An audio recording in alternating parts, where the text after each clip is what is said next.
UFC 318 takes place this Saturday, and these are my predictions for the entire card.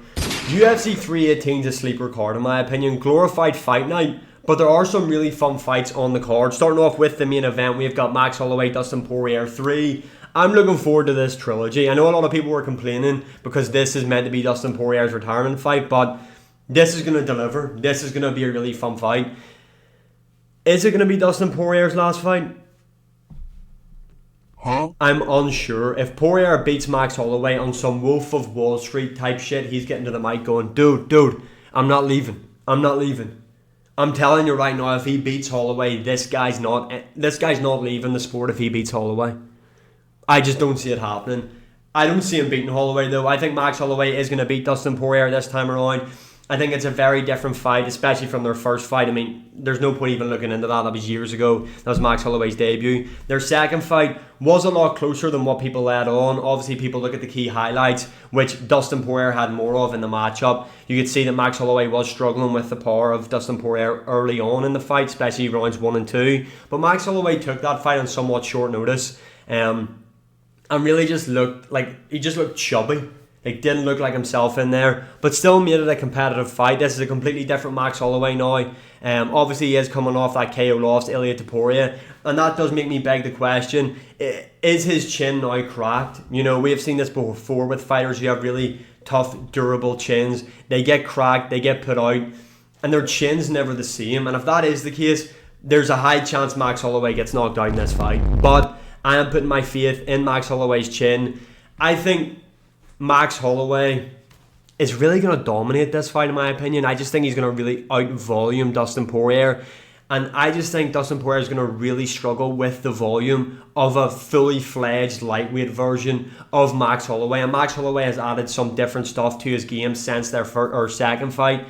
I think his body kicks are going to work really well in there against Dustin Poirier. I think that spinning back kick as well is going to be there for Max Holloway against Dustin Poirier. I think he can really utilise that well against Poirier, that spinning back kick. And yeah, I just see the accumulative shots of Max Holloway just adding up. And I think in the fourth round, Max Holloway is going to get a TKO over Dustin Poirier. Now, I think it's going to be like a standing TKO against Dustin Poirier. But the fact that it's meant to be his retirement fight and it's in his hometown, I have a funny feeling they might just let it go on then.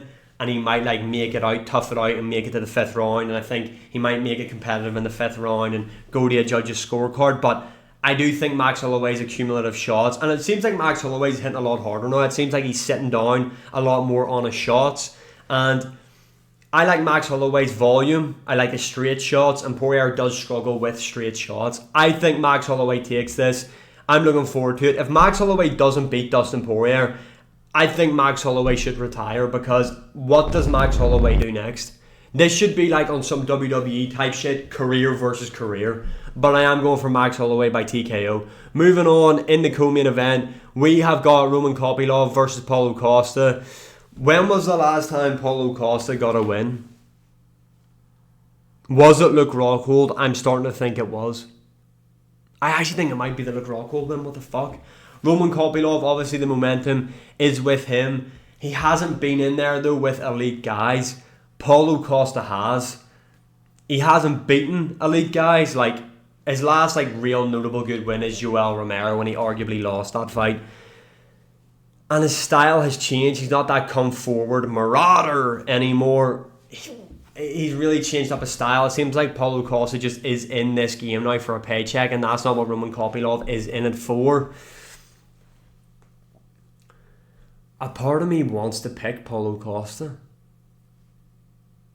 All the signs are leaning towards Roman Kopylov, but I'm gonna pick Paulo Costa. I think Paulo Costa edges out a close decision against Roman Kopylov. Next up, feature fight, Kevin Holland, Daniel Rodriguez. Look, I think a lot of people are sleeping on Daniel Rodriguez here. I know he isn't great, but let's factor in who he's facing. Kevin Holland at welterweight, that's his division. He's really hard to beat there, right? On the feet, I think this is going to be pretty competitive. I think Daniel Rodriguez has pretty good boxing ability. Kevin Holland isn't the best at keeping people at range. He does hit hard, but Daniel Rodriguez isn't this scrub that is easy to put out. He just isn't. He is tough. He can take a shot pretty well. So can Kevin Holland. A lot of people obviously are saying about Kevin Holland having the grappling advantage over Daniel Rodriguez. Kevin Holland isn't going to wrestle Daniel Rodriguez, and Daniel Rodriguez isn't going to wrestle Kevin Holland. So I think the grappling cancels each other's out. Cancel each other out. Can I fucking speak? Unless Kevin Holland drops Daniel Rodriguez or something, or vice versa, and they end up on the mat, then I think Daniel Rodriguez is in trouble with Kevin Holland with his jiu-jitsu ability. But I actually think this is going to be close on the feet, and I am going to pick Kevin Holland, but don't be surprised if Daniel Rodriguez upsets him. That might be a crazy take. I might be the only guy thinking this, but don't be surprised. I am picking Kevin Holland though to win. Moving on, Dan Ige, Patricio Pitbull. Yo, this shit breaks me. I've been a Patricio Pitbull fan for years. Like, this guy was double champ in Bellator. He is the GOAT of Bellator, RIP. He's came to the UFC too late.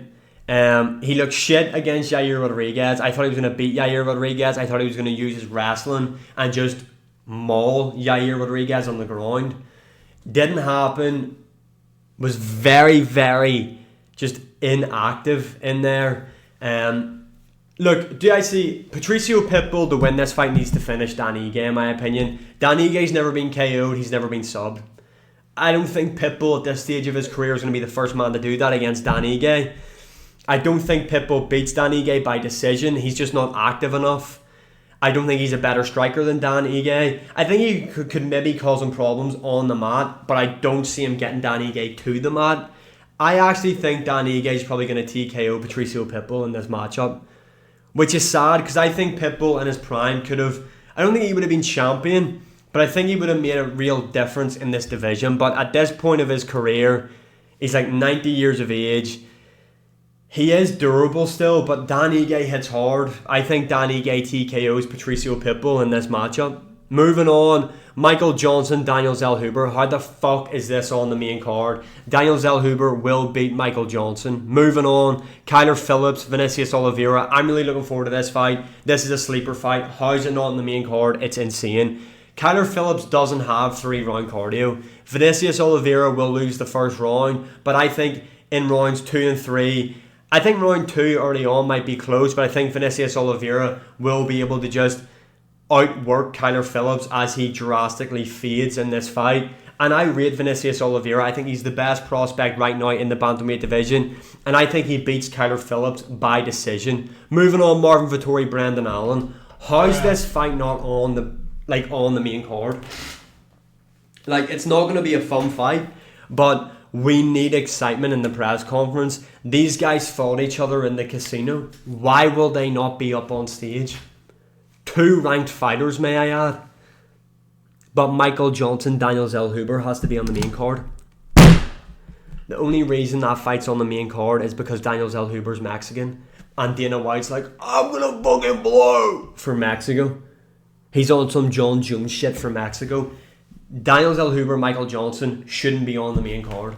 Now, this fight's interesting. I actually rate Brendan Allen, but I'm not picking him to win this matchup. I think he'll win the first round against Marvin Vettori. I think he's a better boxer. I think he's a better grappler. His cardio, though. Marvin Vettori will out-volume Brendan Allen in rounds 2 and 3. I think in rounds 3, Marvin Vettori will really out-volume Brendan Allen, and that's what will get him the win. I think it will be a split decision win. Brendan Allen won't take down and control Marvin Vettori. I don't see him subbing him. He's definitely not KOing him. Marvin Vettori isn't KOing Brendan Allen either. Marvin Vettori does not have power in his hands. He's not out grappling him either. But I think he will out volume Brendan Allen and win a split decision that people might be like, how's that split? Vettori won rounds 2 and 3, if that makes sense. I don't know what the odds are for this. Prado versus Nicolay. I can't say his second name. Francesco Prado. He isn't a welterweight. Prado's 3-1 in the UFC. Nicolay is 0-2 in the UFC. Not a really highly anticipated bout this. I'm kind of like, who do I pick? Nicolay is what a lot of people are picking. Prado, look at that chin. He's like someone Bro's like on some quagmire level chin game. I'm going to go Prado to win this. This is really a pick-em fight. I actually don't know who to pick for this. Ateba Gautier versus Robert Valentin. Gautier is going to knock Robert Valentin out. Look, Robert Valentin hasn't had it easy since coming into the UFC. He is wild, but I think that's the wrong style to have against Ateba Gautier because he's going to leave himself open. Gautier can hit like a fucking truck. He's going to knock him out. I've got Gautier winning this by KO. Moving on, Adam Fugit versus Islam Doladov.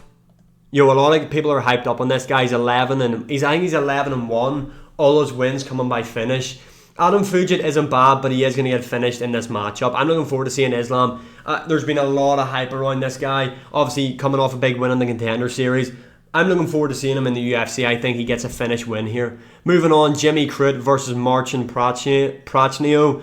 Jimmy Crute is going to win this by sub. Ryan Spann versus Lucas Brzeski. This is insane, this fight, because Ryan Spann is probably the most reliable pick here. But that guy has negative fight IQ. In his last fight, what the fuck was he doing? But Lucas Brzeski isn't good either. I'm going to go Ryan Spann, KO. Bruno Ferreira versus Jackson McVeigh.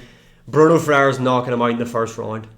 And finally, we've got a women's MMA bout. I'm going to go Carly Judice to win this matchup. Not that anybody gives a fuck, and I'm not going to be watching this, I'm sure, like everybody else.